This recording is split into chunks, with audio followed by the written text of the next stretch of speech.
एक बार की बात है कि किसी जंगल के बाहर, जहाँ से मैदानी क्षेत्र स्टार्ट होता था, कुछ चरवाहे लोग गाय को चरा रहे थे।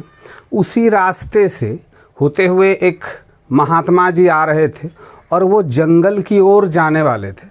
तभी उन चरवाहों ने महात्मा जी को रोका और कहा कि महात्मा जी, जिन रास्तों से आप जा रहे हैं, इस रास्ते में बहुत ही खतरनाक सांप है, इसलिए कृपया आप इस रास्ते से ना जाएं। लेकिन महात्मा जी ने उन चरवाहों की बातों को सुन लिया और फिर जाना स्टार्ट कर दिया। उन्होंने अपना जाना बंद नहीं किया। चरवाहे फिर अपने गाय को चराने में लग गए। जब महात्मा जी अंदर जंगल में प्रवेश किए तो उस सांप से उनका सामना हो ही गया। जैसे ही वो सांप क्रोधित हुआ, महात्मा जी ने कुछ मंत्र पढ़ा और वो सांप शांत होके महात्मा जी के चरणों में समर्पित कर दिया अपने आप को। महात्मा जी ने उसे आशीर्वाद दिया और फिर वो वापस चला गया। महात्मा जी चले गए। लंबे समय बीत जाने के बाद एक बार फिर से महात्मा जी का जाना उसी रास्ते से, उसी जंगल होके जाने का फिर से एक प्रोग्राम बना और महात्मा जी फिर से उसी रास्ते से जा रहे थे। तो जब वो उस जंगल में प्रवेश कर रहे थे तो महात्मा जी को याद आया कि अगली बार जब मैं गया था तो एक खतरनाक सांप से मिला था, पता नहीं उसकी क्या स्थिति है, तो एक बार उससे मिला जाए। तो महात्मा जी उससे मिलने के लिए गए। उसको महात्मा जी ने बुलाया। सांप बिल से बड़ा मुश्किल से बाहर आया। तो सांप के शरीर पे बहुत सारे चोट थे। सांप को पूछा महात्मा जी ने कि ये कैसे हो गया तुम्हारे साथ?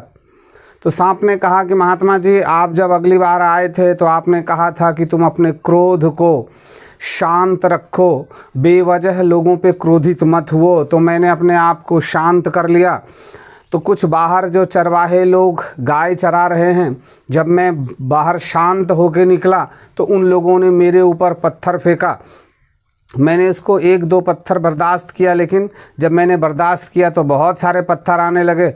तब से मैं चोटिल होके और इसी बिल में हूँ और फिर खाना पीना खाने भी दिन में नहीं निकल पाता हूँ। रात में भोजन के तलाश में निकलता हूँ तो बहुत कम भोजन प्राप्त होता है, जिस वजह से हमारी ये स्थिति हो गई है।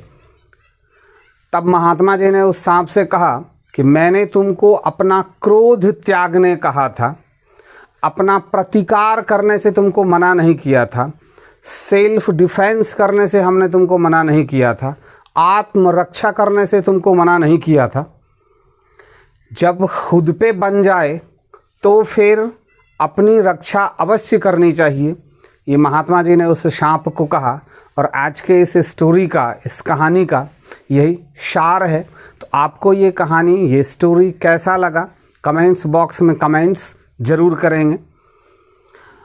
मेरा नाम जयकांत है और आप देख रहे हैं AMS माइंड बूस्टर चैनल। और अगर आपने अभी तक इस चैनल को सब्सक्राइब नहीं किया है तो आप सब्सक्राइब कर लें, क्योंकि आपको इस चैनल पे इसी तरह के ज्ञानवर्धक, रोचक कहानियाँ आपको मिलते रहेगी। तो मिलते हैं फिर हम अगली कहानी में।